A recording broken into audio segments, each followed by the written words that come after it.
We meet so many jokers and clowns on this channel. So many people who take their denial, deceit, and delusion into epic levels. Not almost, into comic levels. Most of the people we're talking about here are reporters. Being the first reporter, or the first writer, the first person I think of when we think about that, maybe because it's the latest, is the lovely Miss Pippa Biddle. Pippa Biddle's for the HuffPo, and she also writes for Wired magazine on occasion. And a few months ago, Pippa decided that she was going to do a story about how Colin Flaherty uses music to amplify, to make more appealing his hate speech. We documented how Pippa is a clown, a know-nothing, who says something without backing anything up. So she was at the top of our list. But what about Fat Boy? What about Fat Boy at the Active Self-Deception website? It's weird. When you think about self-protection, I think of two things right away. First thing I think of is, one, don't go picking fights with people needlessly. And two, you've got to be real. You've got to have a realistic view of the world, or your own delusion will kill you. Well, that's what the Fat Boy John over at Active Self-Deception was doing when he violated both of those rules. Some of our enthusiastic viewers here also used to subscribe to that channel. They'd go over there and they'd go, "Hey, Fat Boy, what do you think about Colin? He does all these videos about black violence, black on white crime. How it's wildly out of proportion. Now there's an enormous amount of black on white hostility. Also black on Asian, black on young, black on old, black on gay, black on straight, black on kittens, black on puppies, black on turtles. Hey, John, what do you think about that, John?" So John started telling people that anybody who liked Colin could not like him because Colin was a very, very, very, very bad person. I let it go for a while, then we made a reply to it. But then the Fat Boys minions started coming over here, started repeating what the Fat Boy said, that we're bad people and we shouldn't say anything about anything because we're bad people. Here's the thing. I don't know why the Fat Boy doesn't know this. I don't know why his followers don't know this. We're the easiest channel on YouTube to shut down. The easiest. We're the easiest to prove wrong. Yet nobody seems to be able to do it. Fat Boy says we're a bad person. We're bad people. What he doesn't say is anything about our central feature, our central thesis here, which is, man, there's a lot of black hostility that leads to a lot of black violence, some of it directed at white people. We do videos on that all day long. We do videos in the United States of America. If we ever get invaded by a whole bunch of people from Brazil, I'll go subscribe to the Fat Boy's channel because that's mostly where a lot of his videos come from. But in the meantime, if Fat Boy or Pippa, they want to shut us down, just prove us wrong. Good Lord, how easy would that be to do? Show me it's not happening. Show me white people deserve it. Show me white people do it too. Come on, Fat Boy. Yeah, well, I guess Fat Boy's busy with other stuff now on his Active Self-Deception channel. But when I think of jokers and clowns who are occupying high stations in the journalistic firmament, well, you don't get much higher than the New Yorker magazine. This is a magazine that's is known for the last 7,500 years, publishing, the biggest and brightest voices in journalism. And they published one of my favorite books, Truman Capote's In Cold Blood. That's how that book got started. They gave Truman Capote some money, sent him on a plane out to Kansas and say, "Hey, write a book about that family that got killed by those two drifters." So anyway, Evan Osnos sitting up in his chair, up in the clouds on the World Trade Center, and he won in an article a little while ago. He decreed that Colin is a bad person for making up all those stories about the knockout game, because I just asked Professor Mike King at some little college nobody ever heard about, and he said, damn it, he looked and looked and looked and looked. He couldn't even find one example. Colin's making the whole thing up. And what's worse, well, what's really, really bad is Colin had those people from Fox News eating out of the palm of his hand. And guess what? We even think Colin had Donald Trump eating out of the palm of his hand. I think I'm going to claim this.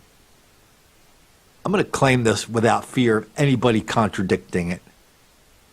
I think Evan Osnos set a record for more errors in a short amount of space when he wrote that little segment about me and that big story he wrote about Donald Trump. I think he had like 10 errors in there. Remember, this is a magazine, this was a magazine that kind of invented the construction of, well, it depends, what the meaning of the word is. It's famous for having these really famous authors, labor over these manuscripts, go over again and again. They send them to the New Yorker. They come back with, hundreds and hundreds of little red marks and checks and questions and editing marks. Above all, they had fact checkers. And so now Evan Osnos is sitting there scratching his head going, man, I can't figure out why anybody would say that black people go around attacking white people for no reason whatsoever. It just doesn't happen, Colin. No matter how many videos you make, no matter how many books you write, no matter how many big video compilations of the knockout game you make, we're just not going to believe it.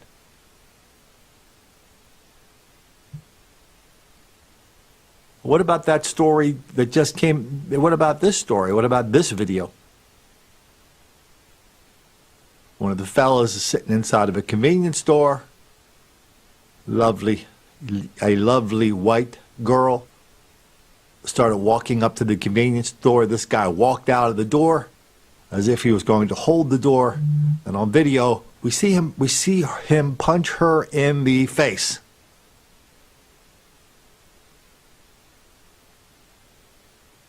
It is what it is. Oh, Colin, you don't have any proof. You don't have any proof that of the hate crime. Yeah, we're going to talk about that in a minute. But not before we get out to Cleveland. See the same thing? And here they kind of marginalize. A gang member is accused of punching a woman because she was white, is charged with a hate crime. Who gives a damn if it's a hate crime or not? This idiot actually said he hated white people. Well, you don't even, why do you have to say that? If you go around punching people and robbing people, it's wildly out of proportion, black on white as opposed to white on black. There's something going on besides a coincidence. People like Evan Osnos, people like Pippa Biddle, people like Fat Boy John, at active self-deception.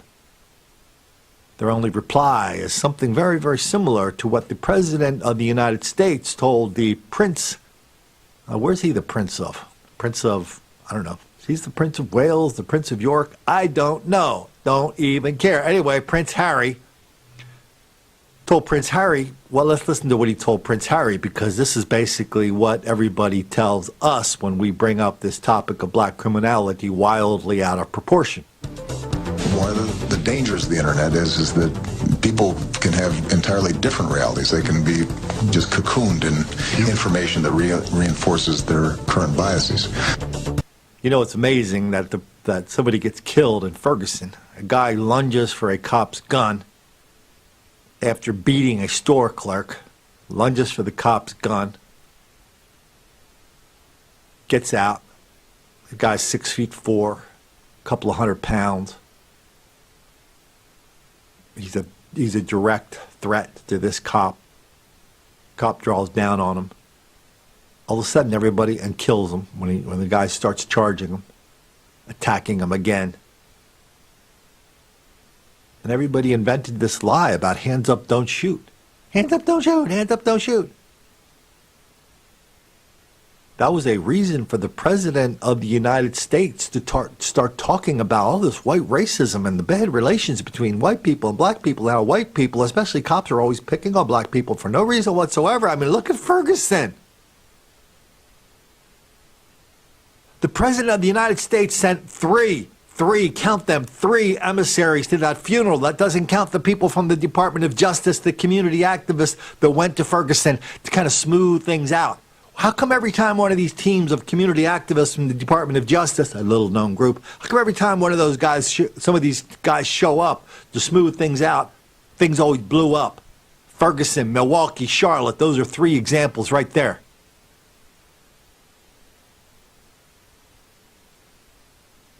And now the president is accusing us of cherry picking. He's accusing us of confirmation bias. When every single member of his administration, the only qualification you had to be one of the 12,000 people he hired to run the federal government was you had to believe that black people are relentless victims of relentless white racism all the time, everywhere. That explains everything. And anything else you just had to completely ignore. You had to ignore the enormous disparity. You had to ignore the enormous violence among black people in schools. You had to ignore it on the streets. You had to ignore this enormous level of black criminality that put black people in prison for lots and lots of damn good reasons. Guess the president never saw that Richard Pryor bit where Richard Pryor did a movie, a prison movie with Gene Wilder. They went out to Arizona, and Richard Pryor describes how he was down with the cause. He wanted to meet the brothers, tell them how they weren't in there for the right reason. I think the punchline is Richard Pryor met a murderer. He goes, "Man, why'd you kill those people?" The murderer says, "They was home." And Richard Pryor ends the bit by going, "Thank God for prisons." Now we have the former president of the United States reminding us that anybody that looks at this transparently obvious level of black criminality that we see every damn day all over the country, wildly out of proportion. The president reminds us he's trying to gaslight us. Remember that movie, Gaslight? Man, I remember the first time I heard that, I didn't know what it was. Then I went to look it up. Gaslight, it's a movie. I think Ingrid Bergman was the star of it. I think she might have been an heiress, and they were trying to make her believe that she was crazy. So she'd go into in her house, maybe a picture would be moved, or this would disappear, or that would reappear, and she would say, "Hey, what's that doing there?" And they'd go, and somebody would say, "Oh, that's been there the whole time." Well, where happened to that picture? What picture? So the president is trying to gaslight us, along with Pippa Biddle, along with Fat Boy John, along with Evan Osnos, trying to make us believe what we just saw in these two stories. It's cherry picking, Colin. It's just your confirmation bias. And that's true of the hundreds and other cases just like that you've documented.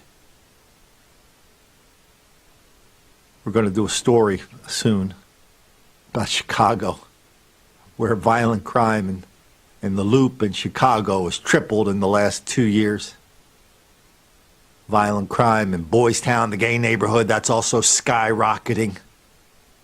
I mean, the rich people that live in the Loop, the rich people that live on the Magnificent Mile, and the gay people who live in Boys Town and Wrigleyville, they are all just targets of black criminality over and over and over. And yet they have a state's attorney, a Cook County attorney, who now his main goal, her main goal now is to make sure black people do not go to prison.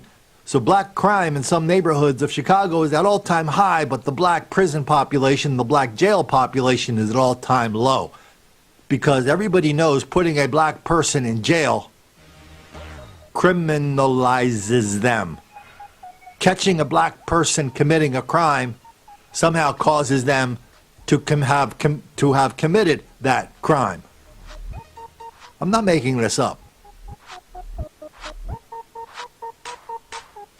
But the people who do make up these little fairy tales, at least they're not making the black kids angry.